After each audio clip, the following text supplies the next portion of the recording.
Nagkaisa nitong gabing March 27, 2026 ang mga Pasayenyo para sa soft launching ng Sama Sara Tayo kasabay ng advance celebration ng ika-81 kaarawan ni dating Pangulong Rodrigo Duterte na isinasagawa sa Pasay City. Si Cherry Light sa report.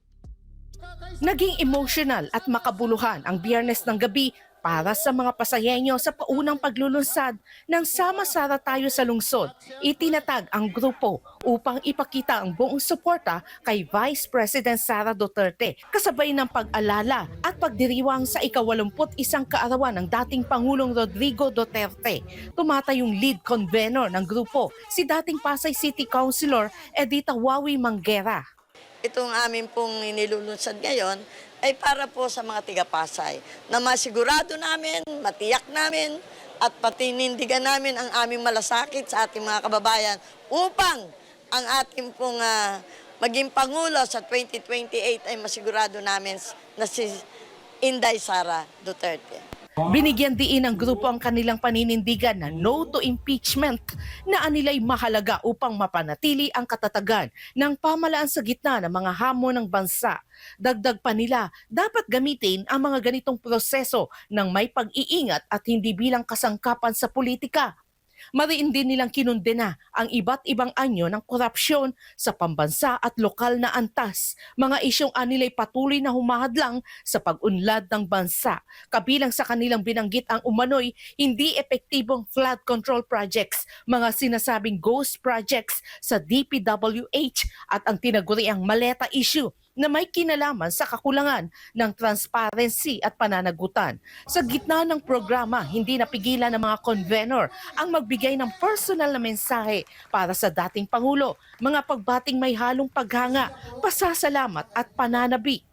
Tatay, happy birthday. Ang amin pong hiling sa pong may kapal ay maging malakas, malusog ka at ipagpatuloy mo ang iyong paninindigan. Tatay, mahal na mahal ka po namin. Mahal na mahal ka po ng mga Pilipino. At umaasa po kami na makakabalik ka at makakauwi ka.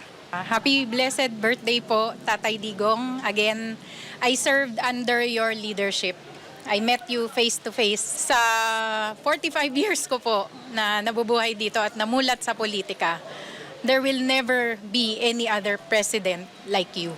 Na maipagmamalaki po namin that the streets were safe, that the criminals were scared to commit crimes. Ang wish po naming tagalunsod ng Pasay ay magkaroon po siya ng isang kalakasan ng loob, ang kanyang kalusugan. Habang nandun po siya sa dahig, tayo po ay patuloy na manalangin. Ito po yung regalo namin sa kanya, yung magbubuo ng Sama Sara Tayo. Dahil siyempre paborito niyang anak si Bibi Sara at sinasabi niya yan ang panlaban niya talaga. Yan talaga yung panlaban natin sa bayan natin at regalo namin sa kanya. The first time I met you, marami na akong napagdaan ng mga naging Pangulo ng Pilipinas. Nung nakita ko po kayo sa Pampanga, talagang kinilabutan po ako. Iba po ang dating nyo. Kanina nung kumakanta ng happy birthday, medyo gusto ko matangay. Wish you good health, long live. Pero kung talagang ano yung ukol para sa iyo ng Diyos, kung ano yung kakabuti sa iyo, nasa Diyos yun. Noong 2022, si Vice President Sara Duterte ang nakakuha ng pinakamataas na boto sa Pasay City na umabot sa mahigit 82,000, patunay ayon sa grupo ng matibay na suporta ng lungsod.